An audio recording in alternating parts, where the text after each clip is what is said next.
تو مصائب کے حوالے سے بھی، مصیبتوں کے حوالے سے بھی انسان کو تقدیر پر ایمان رکھنے میں کچھ چیزوں کا لحاظ رکھنا چاہیے. سب سے پہلی بات تو یہ کہ اللہ کا علم ہر چیز پر محیط ہے. یعنی تقدیر کے معاملے میں پہلا قاعدہ کیا ہے؟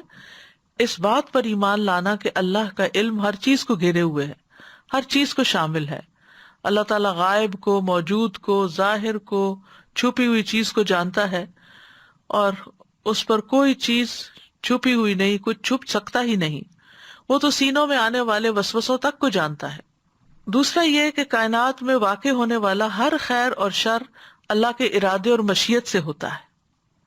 کوئی کام اللہ کی اجازت کے بغیر نہیں ہوتا. یہ چیز انسان کو کیا سکھاتی ہے کہ اگر کوئی مشکل آ گئی ہے تو پھر اللہ ہی کی طرف رجوع کرو، اللہ کی طرف لوٹو، اس سے دعائیں کرو، اس سے آہوزاری کرو، کیونکہ وہی اس کو ٹال سکتا ہے. جس کے اذن سے مصیبت آئی ہے اسی کے اذن سے جائے گی بھی، لہٰذا ہمیں اس کو راضی کرنا ہے.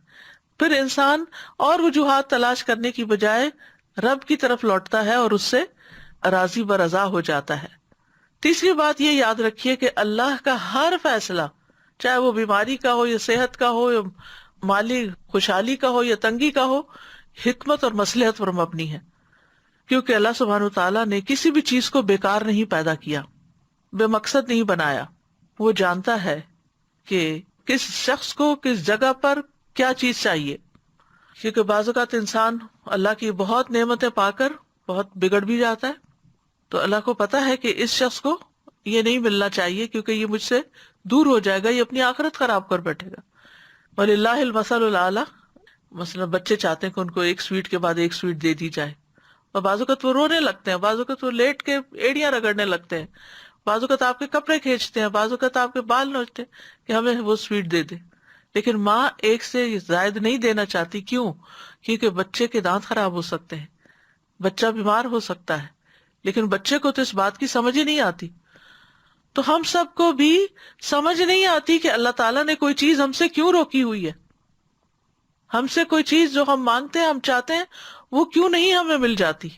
اور کل قیامت کے دن جب راز کھلے گے تو انسان اپنے ہی آپ کو ملامت کرے گا کہ یہ میری غلطی تھی کہ میں نے چیزوں کو اس طرح نہیں لیا جیسے اللہ تعالیٰ میرے لیے چاہتا تھا. تو یاد رکھیے بظاہر نظر آنے والے شر میں بھی خیر ہو سکتی ہے، اور شر کے فیصلے میں بھی خیر چھپی ہوتی ہے. قرآن مجید میں آتا ہے وَعَسَىٰ أَن تَكْرَهُوا شَيْئًا وَهُوَ خَيْرٌ لَكُمْ وَعَسَىٰ أَن تُحِبُّوا شَيْئًا وَهُوَ شَرٌّ لَكُمْ.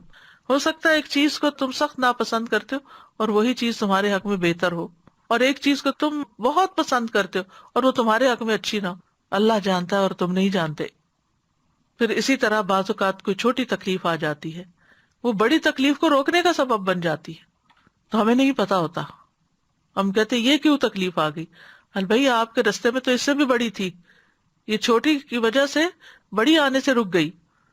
پھر اسی طرح یہ ہے، انسان کو یہ بھی یاد رکھنا چاہیے کہ جو تقدیر ہے اس کے اندر شر نہیں ہے. وہ مقدور یعنی جس کے اوپر تقدیر نافذ ہوتی ہے اس کی نسبت سے شر ہوتا ہے. اللہ کا ہر فیصلہ ہی خیر پر مبنی ہے. انسانوں کو جو مصیبت آتی ہے تو وہ ان کے حق میں خیر ہوتی ہے، اور ان کو جب خیر ملتی ہے تو وہ بھی ان کے حق میں خیر ہوتی ہے. مصائب انسان کے حق میں شر ہوتے ہیں، وہ تکلیف محسوس ہوتی ہے، لیکن اللہ کے فعل میں وہ شر نہیں شمار ہوتے. تو کوئی چیز ایک سائڈ سے آپ کو بری محسوس ہوتی ہے لیکن دوسرے اعتبار سے وہ آپ ہی کے حق میں اچھی ہوتی ہے. بعض اوقات کوئی بیماری آپ کو آتی ہے تو آپ اس پہ پریشان ہو جاتے ہیں، حالانکہ اس بیماری کا علاج کرتے کرتے وہ ایک بڑی بیماری جو پیچھے آ رہی تھی اس کا بھی ساتھ ہی علاج ہو جاتا ہے. بعض بیماریاں چھپی ہوئی ہوتی ہیں، انسان کو پتہ ہی نہیں ہوتا کہ مجھے تکلیف پہنچنے والی ہے. تو آپ کو کوئی چھوٹی بیماری لاحق ہو جاتی ہے، مثلا سر درد ہو جاتا ہے، آپ اس کا علاج شروع کرتے ہیں تو آپ کو پتہ چلتا ہے کہ آپ کو تو اس سے بھی بڑی کوئی بیماری ہے، اور اس کا آپ علاج شروع کرتے تو اس سے بڑی کیا آپ کو نہیں خبر ہوتی. تو یہ دوسرے درجے کی بیماری ہے، اس کے علاج میں تیسرے درجے کی بیماری کا بھی علاج ہو جاتا ہے. پھر پانچویں بات یہ کہ اللہ جو چاہتا ہے کرتا ہے، اس لیے کہ وہ مالک ہے. اس سے پوچھا نہیں جا سکتا کہ آپ ایسا کیوں کر رہے ہیں، لیکن انسانوں سے پوچھا جائے گا کیونکہ ہر چیز اس نے بنائی ہے نا. مالک وہ ہے، مالک جتنی بھی چیزیں ہیں ان کے ساتھ جو چاہے معاملہ کرے کیونکہ وہ مالک ہے. کسی کو کیا اعتراض ہو سکتا ہے؟ لیکن یاد رکھیے کہ ہمارا مالک وہ ہے جو ظلم نہیں کرتا. اللہ سبحانہ تعالیٰ کسی پہ ظلم نہیں کرتا. سورۃ الکہف میں آتا ہے وَلَا يَظْلِمُ رَبُّكَ أَحَدًا، اور تیرا رب کسی پر ظلم نہیں کرتا. ساتویں چیز جو ہے وہ کہ اللہ تعالیٰ بہت رحم کرنے والا ہے، ہمارے والدین سے بڑھ کر ہم سے محبت کرتا ہے اور رحم فرمانے والا ہے، تو ہمیں اس سے رحم مانگنا چاہیے. آٹھویں چیز یہ ہے کہ اللہ سبحانہ تعالیٰ کے اسماء کے علاوہ ہر چیز مخلوق ہے. اللہ خالق کل شیء وخلق کل شیء فقدرہ تقدیرا، اسی نے ہر چیز کو پیدا کیا اور اس کا اندازہ مقرر کیا، پورا اندازہ. واللہ خلقکم وما تعملون، اللہ ہی نے تمہیں پیدا کیا اور جو تم کرتے ہو وہ بھی اسی کی کریشن ہے. ہمارے کام جو ہے وہ اللہ کی کریشن ہے. تو اس سے کیا پتہ چلتا ہے کہ انسان یہ جان لے اگر، تو پھر اس کو یہ سمجھ آ جاتی ہے کہ اس کا جو دشمن ہے وہ کمزور ہے، اس کا ہیلا کم ہے، اور وہ بھی اللہ کی مخلوق ہے، یعنی وہ خدا نہیں ہے. ویسے شیطان کو ہم نے ہوا بنایا ہوا ہوتا ہے یا اسی طرح کچھ اور لوگوں کو، تو وہ اللہ کی مخلوق ہے، وہ بھی کمزور ہے. خالق تو صرف اللہ ہے.